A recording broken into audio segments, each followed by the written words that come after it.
Hello everybody, welcome back to From Rhythm to Algorithm part 25, Workin' Twerkin'. See, we've used a lot of ideas in our title. We have work, we have our syllability, twerking. What's twerking? If you're twerking, are you doing work? When your hot female relatives are up in the clubs, are they doing work? Are they doing torque? Or are they doing twerk? Again, just edgy title, I don't know. But we'll be talking about a lot of physics in this. We'll start off with some physics, then we'll talk about geometry and sex. A lot of not subtle things there, and then we'll finish up with some linguistics. But two lessons ago, or episodes ago, or whatever, we finished with the fundamental theorem of physics. Vibration is not movement. I bombarded that with a lot of theorems and derivations, obviously without pay, and so now we can make some more further distinctions. But again, refresher on I just have the IBU, stands for infinite biological uniqueness. We've proven that, we've demonstrated that, we've talked about that in depth. But now linguistically, what that means, and it not even implies, but proves, is each word has its own unique definition. So, I'll just, an example, vibration is not movement, rotation is not movement, but vibration is also not rotation. So what's the difference between vibration and rotation? I don't know, still trying to figure that out. So just some definitions. Vibration is oscillation. Again, just for a clear, intuitive picture, think of a guitar string. Go watch a guitar string being recorded. We've talked about discrete versus continuous. When you go watch a guitar, the frame rate of the camera you'll see, again, like the vibration of the string through the string. You'll see like discrete modes or notes, or again, just go watch it. But any guitar string, like people will put a camera in the sound hole of the guitar and record, and you'll be able to see like discrete layers to vibration through a string. But that, for the picture, think of it, guitar string vibrating. Translation from our BattleBots, just proof, is linear. We have translation for physics is linear movement, and the word referencing that is momentum. And then rotation is defined as spin. So what is oscillation? Trying to get away from, remember, we're going from general words to specific words. Vibration, we've mapped to oscillation. Translation, again, don't have a one-to-one definition, trying to figure it out. Rotation is spin. So what is oscillation to spin?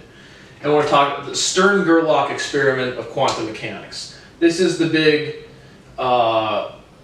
entanglement, right? We have not talked about entanglement yet in this series.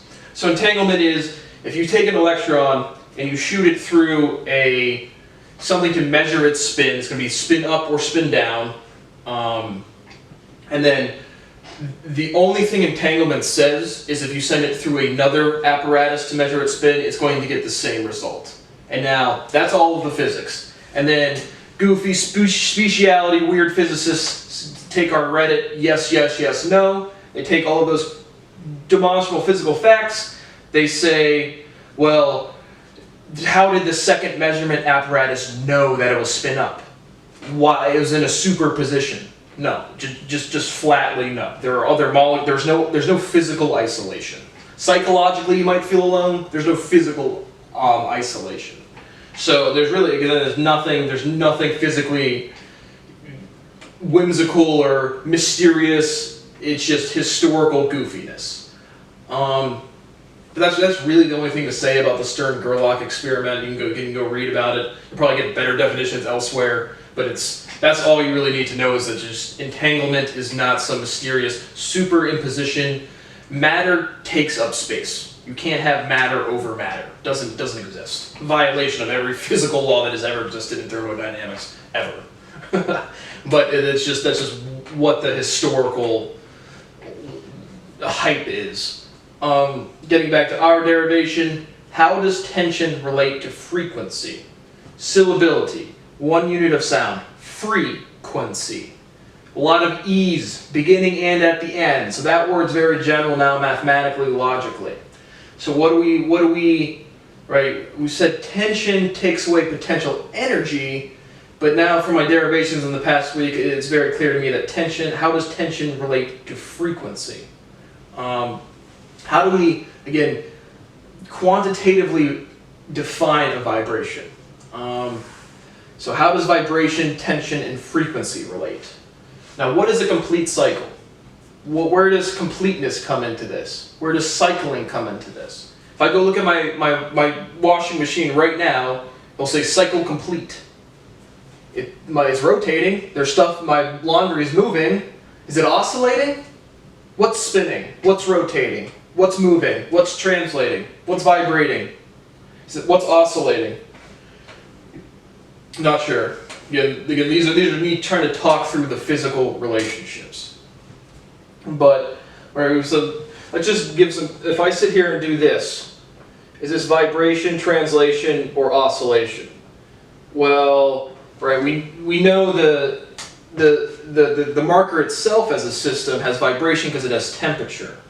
So now, me touching it, right, has the potential for movement because there's another system exerting a force on it, right? If I hold my marker like this system is under tension. And if I let it go, can't really do it with that marker, but the pen will spin around your hand, right? Everyone's seen that. At the beginning we showed this. Visually to my eye, it looks like it's going from a discrete pen to a curved pen. Now if I hold the pen like this and do the little spinny thing, I've created a tense system. Both systems have temperature, momentum, angular momentum, maybe that's not a word anymore. I don't know. Again, just trying to talk through the relationships. But now geometry and sex. Again, 69. That's again real subtle in our society. But it's historically and anciently, it's exactly what it is now. Geometry and sex, right? We've talked about geometric linguistics. We've talked about the infinite biological uniqueness and superimposability and chirality mathematically and linguistically. Now physically, right? If we rotate the number 6 180 degrees, you get 9. So it's ancient, it's sex and math just like it is now. But 8 and infinity, right? You rotate the symbol 8 90 degrees and you get the symbol infinity. So I haven't really talked about this much in this lecture series. I've talked about it a bunch over email and my linguistical derivations. But again, literally just because of that strikes me as 9 is not a number.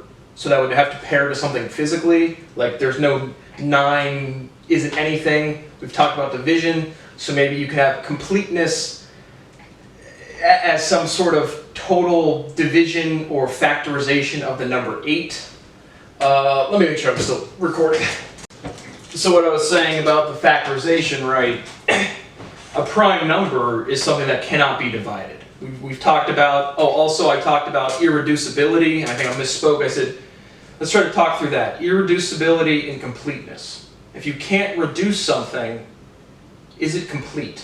I don't think that's a one-to-one logical mapping or linguistical mapping. But if it's irreducible, it has to be basic. It has to be the most simplistic. It's a simp. It's a set of simps. But still, again, irreducible. Is completeness irreducible? What is complete? Brad, name something that's complete or completely. Right? I don't know. In chemistry, a solvent or a complete isolate. Isolates are complete. They're one molecule. They're one state. So, again, just not sure the logical difference between completeness and irreducibility. Again, specific to our geometric maps or covers or shapes. But more pace and space, right? We've talked about the words pace. Now from geometric linguistics and iteration, why space and pace is just, space is pace with an S in the front. So what iteration is going on there? N and M, you can view the letter N as M, or the letter M as N squared, as a translational thing. Like geometrically, literally it's the same shape, but it's obviously not like, you don't put squared at the top like mathematically. So these identities of geometric linguistics make me ask the question, how does chirality relate to iteration? Right, chirality is non-superimposable. If I take a picture in the mirror, in the pen in my right hand, it will flip the direction, it'll look like the pen is in my left hand.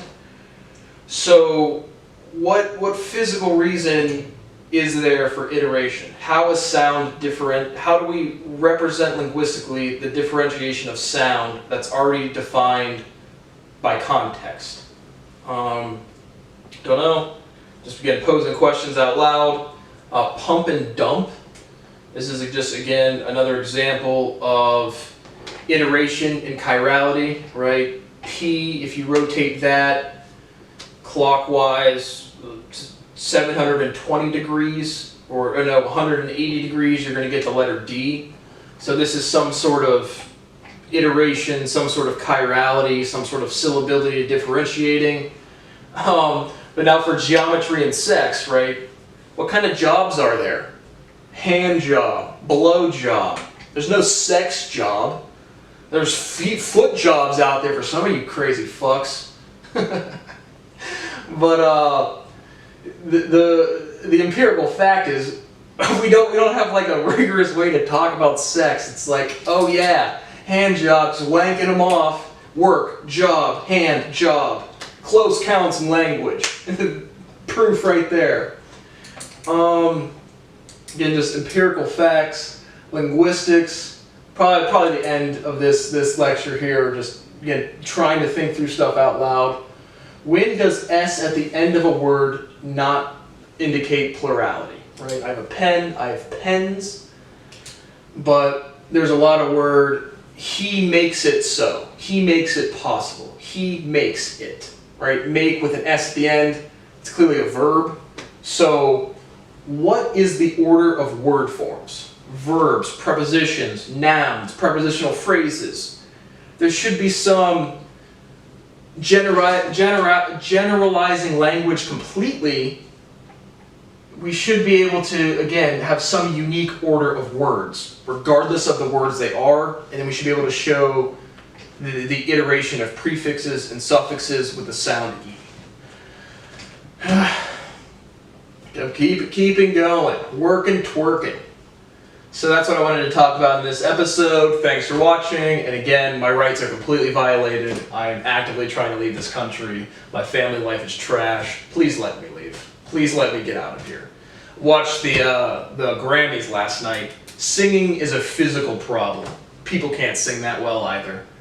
So again, fraud. We're not going to get into a language lesson or a legal lesson, but holy shit, here's lecture 25 in a new math subject. Thanks for watching.